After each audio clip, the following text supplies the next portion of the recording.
Antam mencatatkan kinerja yang kurang bagus di kuartal 1 2024 yang membuat pergerakan harga sahamnya di sepanjang tahun berjalan mengalami koreksi mencapai 24%. Itu pun setelah seminggu ini Antam sudah naik 9,5%. Salam IHSG, investor harus selalu gembira. Dengan kinerja Antam di kisaran 4 kuartal terakhir ini yang kurang bagus, ini membuat harga saham Antam terus tertekan sehingga terus mengalami koreksi, dan ini tentu disebabkan oleh menurunnya laba bersih dari Antam. Terlebih lagi di Q1 2024, jika Anda lihat di sini, secara year on year ini turunnya di kisaran 86%, dan tentu ini bukan suatu hal yang kecil, walaupun memang sempat ada penjelasan dari manajemen Antam bahwa penurunan laba yang sangat signifikan di Q1 2024 ini disebabkan oleh penjualan nikel dan ferronikel yang masih tertahan, yang rencananya akan terjual di Q2 2024 ini. Nah tentu secara kuartal 2 sudah selesai dan kita sudah masuk di kuartal 3 2024 dan tentu lagi menunggu laporan keuangan kuartal 2 dari Antam ini. Nah disinilah akan ada pembuktian untuk apakah memang Antam akan mengalami kenaikan laba secara signifikan di kuartal 2 karena akan menutupi penurunan yang sangat signifikan di kuartal 1 kemarin. Nah ini tentu yang perlu kita amati lebih jelas lagi. Di satu sisi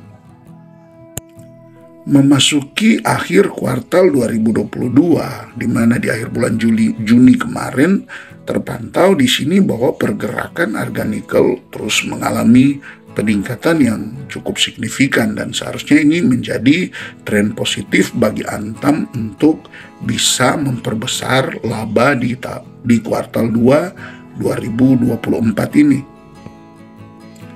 Memang sebagai seorang investor retail yang seringkali kita terlambat dalam hal berita, tentu di sini menjadi tantangan tersendiri bagi Anda yang memang sedang memantau saham Antam ini. Apakah strategi yang tepat untuk masuk di saham Antam ini? Entahkah mulai masuk sekarang ini, ataukah mungkin masih perlu wait and see dulu? Atau mungkin jika memang mau masuk, ya masuklah secara bertahap sambil memantau. Karena memang kembali lagi kita investor retail terkadang ya terlambatlah mendapatkan berita-berita, terutama berkaitan juga dengan laporan-laporan keuangan yang tidak menutup kemungkinan ketika laporan keuangan nanti keluar, justru ya para big money sudah terlebih dahulu mengakumulasi saham Antam ini jika kinerja di kuartal 2 2024 ini membaik. Kalau kita lihat dari komposisi pemegang saham untuk 1 tahun terakhir ini, bisa Anda lihat di sini untuk asing itu mengalami penurunan yang sangat signifikan dari yang tahun sebelumnya di bulan Juli ada di kisaran 15,14% komposisi dari asing di saham Antam. Namun ketika memasuki bulan Juni 2024 hanya di kisaran 12,53%. Artinya ini mengalami penurunan yang sangat signifikan di kisaran hampir 3%, ya. Hampir 3% komposisi saham asing yang ada di Antam ini berkurang sepanjang setahun terakhir ini. Dan memang ini juga tentu ya kurang lebih ada juga terjadi di saham-saham yang lain, tetapi penurunan yang hampir 3% ini tentu sangat-sangatlah besar. Nah di satu sisi ini bisa membuat investor retail mungkin takut karena mengalami penurunan. Ya di sisi lain justru kita lihat bahwa ternyata secara lokal di sini yang mengalami peningkatan yang sangat signifikan itu adalah investor retail, ya, investor yang menampung saat asing terus jualan di sepanjang setahun berjalan, yang kalau kita lihat Antam koreksi sampai dengan 33% di sepanjang tahun berjalan, dan investor retail lokal yang terus menampung ya. Nah, ini tidak menutup kemungkinan juga seperti yang sudah dikatakan tadi, jika di kuartal 2 2024 ini membaik, tidak menutup kemungkinan asing akan kembali melakukan akumulasi di saham Antam ini. Dan ini ya harapannya kita tidak ketinggalan. Tapi ya seperti itulah, seringkali investor retail seringkali ketinggalan.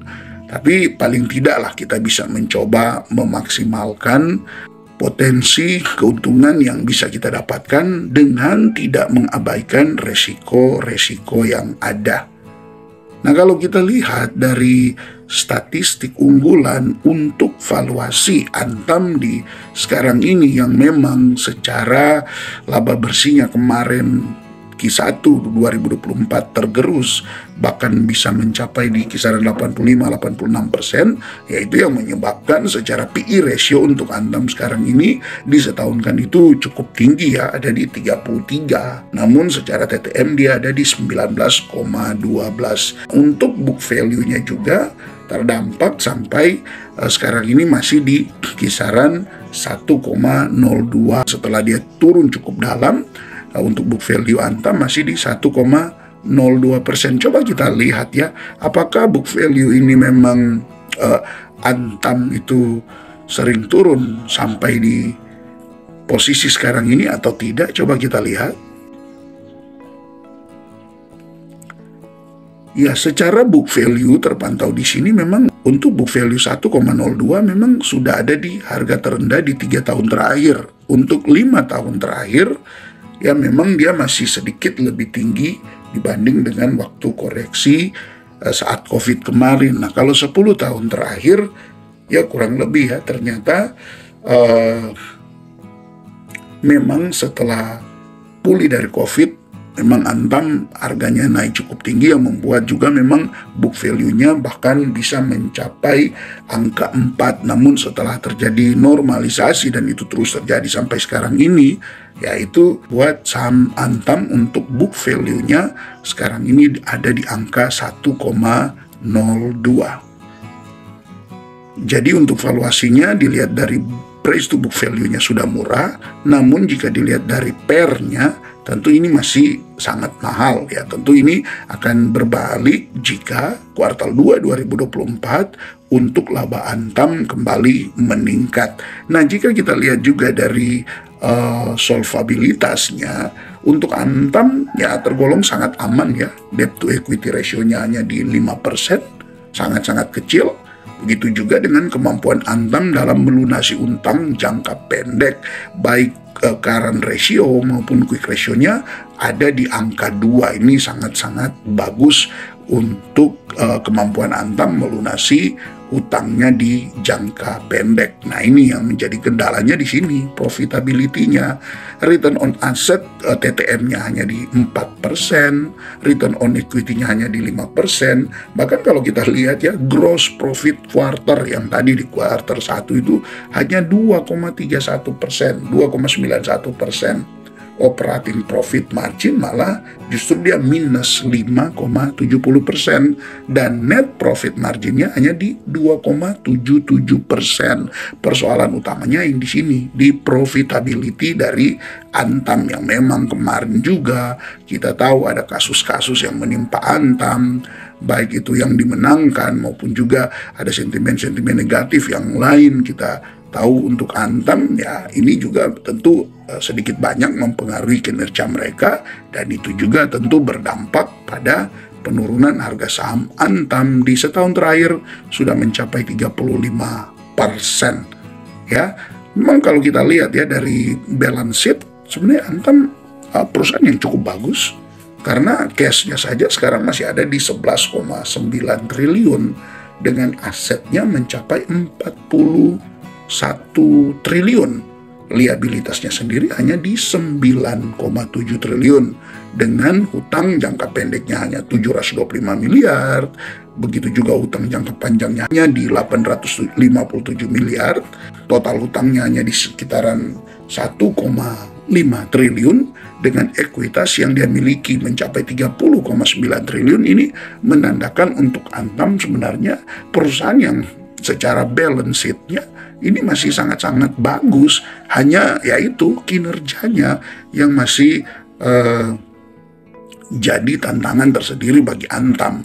Namun ya jika kita jeli melihat ini, tentu di satu sisi ini adalah situasi yang buruk, tetapi di sisi yang lain ini bisa menjadi momentum yang pas untuk masuk di saham Antam. Karena jika kinerjanya membaik, karena tadi juga kita sudah lihat untuk harga nikelnya naik, kemudian Antam berpeluang untuk membaik secara laba bersihnya di Q2 ini, ya tentu ini bisa mendongkrak pergerakan harga saham Antam ke depan. Dan ya kita lihat saja untuk 1 minggu ini dia sudah meningkat harganya di 9,5%, ya tidak menutup kemungkinan ini adalah awal rebound dari Antam ke depannya, yaitu prediksi saja.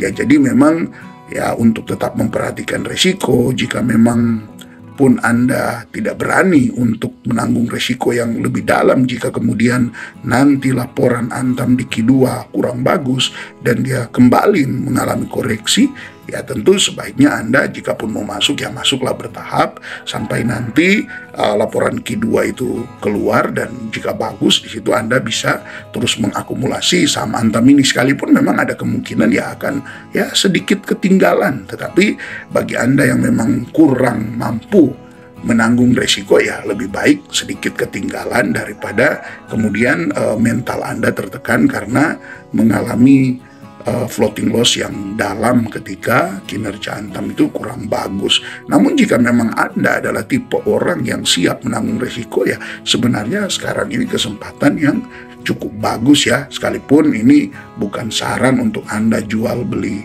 saham Antam ini, hanya sekedar informasi. Ya keputusan kembali ke tangan Anda, apakah Anda memang siap dengan resiko yang ada atau memang Anda memilih untuk wait and see dulu. Itu ya semua bagus-bagus aja, karena investasi kan disesuaikan dengan kemampuan kita. Jangan memaksakan sesuatu yang bukan bagian kita, bukan kemampuan kita.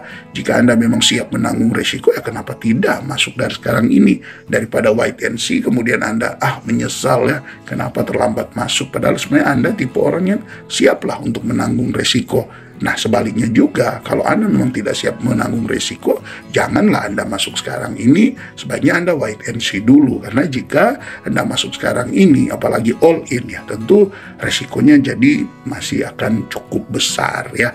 Kurang lebih ya seperti itulah untuk strategi Anda ketika Anda mau masuk di saham Antam sekarang ini. Kita lihat untuk analisis ya, memberikan rating kepada Antam. Rating yang diberikan untuk kita lihat kira-kira harga targetnya sampai seberapa ya.